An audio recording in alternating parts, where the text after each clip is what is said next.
ખટવાંગ રાજાની પાસે તો માત્ર 2 ઘડીનું આયુષ્ય હતું અને પોતાનું જીવન સુધારી લીધું. રાજા, તમારી પાસે તો 7 દિવસ છે, શા માટે ચિંતા કરો છો?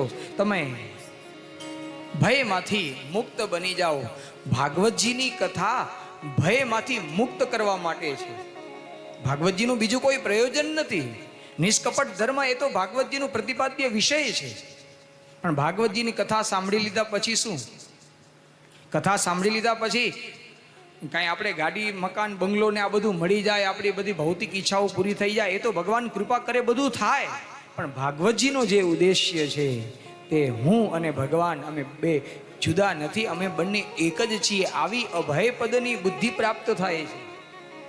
હું મરી જઈશ એવો ભય મરી જાય છે. નહીંતર મનુષ્યને મોટામાં મોટો જો કોઈ ભય હોય ને તો એ છે પોતાને મરવાનો ભય. એનાથી બીજો જગતમાં કોઈ મોટો ભય નથી. અભય પદની પ્રાપ્તિ કરવી હોય એના માટેના 3 સાધનો: શ્રોતવ્ય, કીર્તિતવ્યશ્ચ સ્મર્તવ્ય ઇચ્છતા અભયમ. હે રાજન,